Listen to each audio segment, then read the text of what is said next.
That's $10 million from me to you.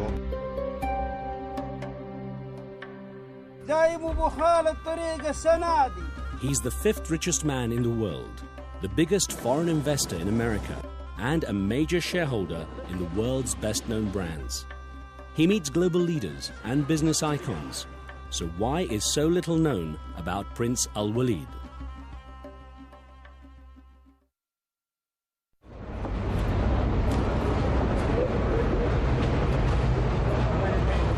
The World Trade Center Twin Towers lay smoldering 1 month after being struck down in a terrorist attack involving Arab hijackers, many of them from Saudi Arabia.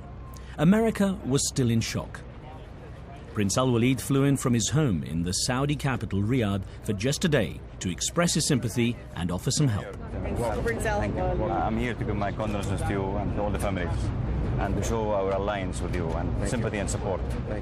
He toured Ground Zero with New York's Mayor Rudolph Giuliani at a time when the city was consumed with anger at the Arab world.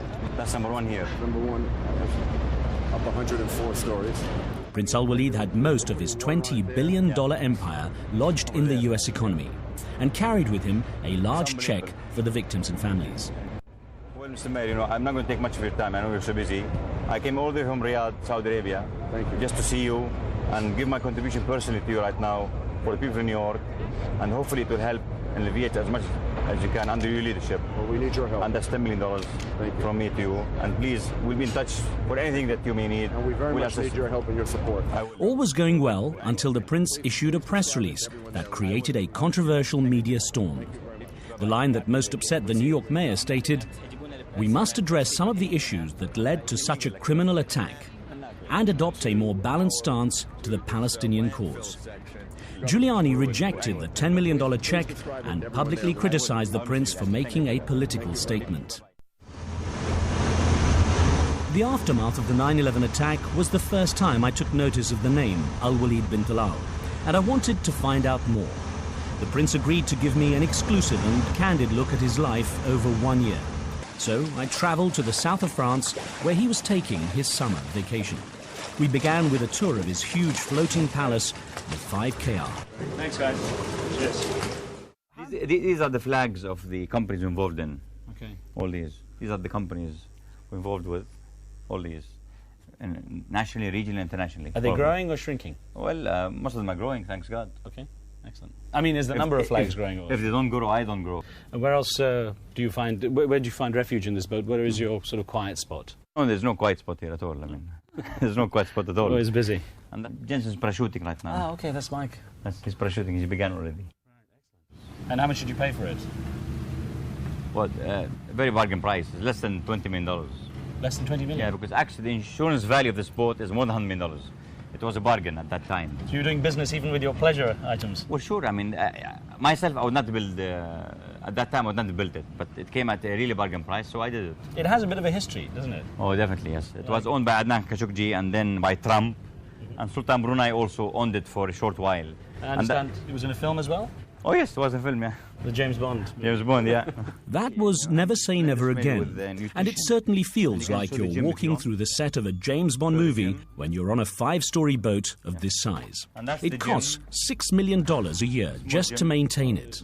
I do water skiing, I swim, I walk, I jog, and volleyball, tennis, basketball, everything. And how much do you encourage that kind of activity within your staff? Oh, very much so. You've seen, all of them began with me and they ended with me. So they're all fit. Although one or two of them smoke once in a while. The lifestyle on this boat is distinctly Western and seems far removed from the prince's Saudi roots. But he's very much at home in this culture too. It may be because he started coming to Cannes with his father more than 30 years ago. It's since become the destination for the Arab elite. And now, as a self-made billionaire, he makes sure he has everything he could possibly need. And this helicopter, is named after my daughter, Reem. And we use it sometimes. If we need to go to a close-by destination from Cannes, we just have a shortcut rather than going for 2-3 hours by car. Just go do it 15 minutes with this one. The desert prince feels at home on the sea as well? Oh, really? Anywhere where you have nature, whether it's the sea, the snow, or desert, I feel at home, really. I like it. Finished, Jensen? You guys said it was great. 7 8 ونص اوكي 11 12 ونص اوكي الفقرات فيديو كليب 8 Among a small group of guests invited to join the Prince on the 5KR every summer, one stands out in particular. I was curious to know how a Californian by the name of Chuck ended up in the entourage of a Saudi royal. Well, I met the Prince when I was in working in a big department store back in California. And he came in one morning, and he was looking for some merchandise in another area in which I wasn't working, and that's how we became connected. And he called me later on that evening, and I went over to his home in Atherton, California. And I came over with equipment of music, stereo equipment. And we stayed up, His Highness and myself, until 5 a.m., setting up all the merchandise. As I would discover to my cost, the Prince likes to stay up all night, reading extensively and making international business calls, and his entourage is expected to keep up. We set off for the shore in the late evening to have 4 hours of business and social meetings in cafes, but not before Prince Al Walid's regular power walk along the promenade.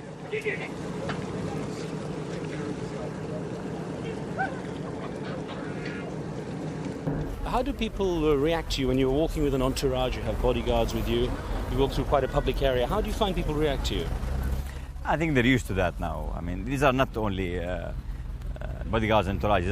These are friends also. You know, I really like the Mediterranean. Plus, Cannes is centrally located. From here, you can go within 12 hours to Italy.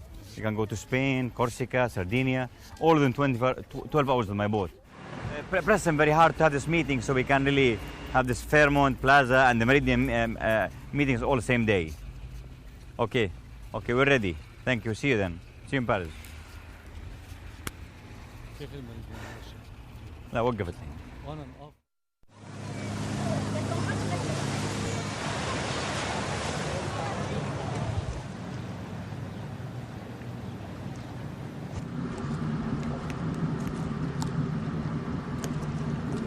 The Prince survives on about 5 hours of sleep daily, getting up at around 11 o'clock in the morning.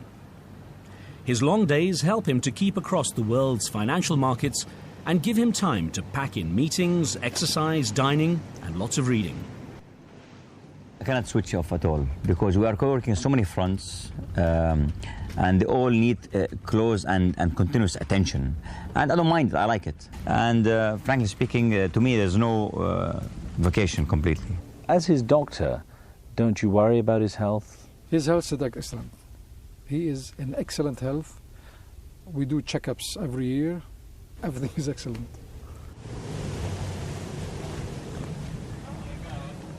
For the staff, keeping up with their boss is quite a challenge.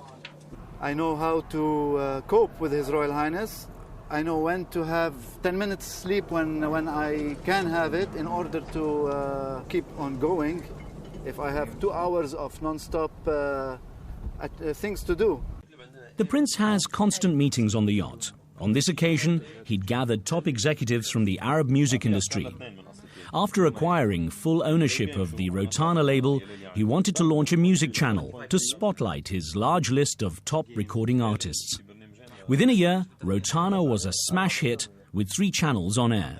The Prince selected the right people for it. Plus, he was involved directly in each and every small detail. And you know how energetic he is and how dedicated he is when doing something. He's very picky and he follows every small detail. And I think this is what made the success. We have to do something to solve it. And your account runs into the billions, around 20 billion in your case. Can you actually spend the money as fast as you make it? No, not really. I mean, when you say $20 billion, that's the total wealth I have. But obviously, if a guy's income from that, let's say, is around $500, $600 million every year, for sure he can spend it on personal basis. But obviously, he can reinvest it into projects, into buying more companies that need assistance and help, and create more wealth, obviously.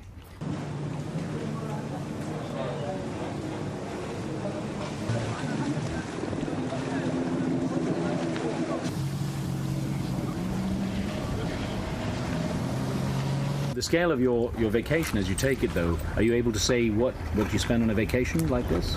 I spend quite a bit. No details? No, I spend quite a bit, but you know, the important thing is that I'm happy, my family is happy, and the people around me are happy. It's the end of the visit to Cannes, and Al-Walid and his son, Prince Khalid, go through the tradition of saying goodbye to the crew. Over the next 11 months, they'll clean, polish and maintain the yacht to ensure it's ready for the royal arrival next summer. It's hard to imagine, but the prince has now outgrown this vessel, and he already has the next one on the drawing board. More than twice the size of the 5KR, it accommodates at least 2 helicopters, and the prince has planned it to be the biggest and most expensive private yacht in the world. Excuse me, air condition please.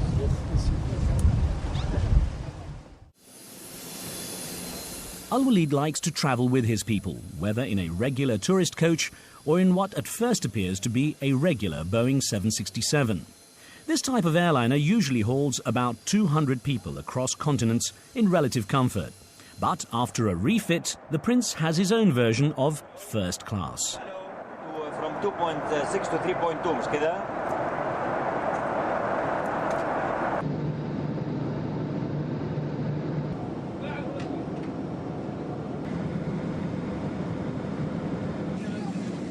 It's a short hop to Paris, but with a crew of 9 and a growing staff, legroom's getting tight. So the prince is refitting a 747, Kingdom style. But even up here, he can still find a corner for his prayers.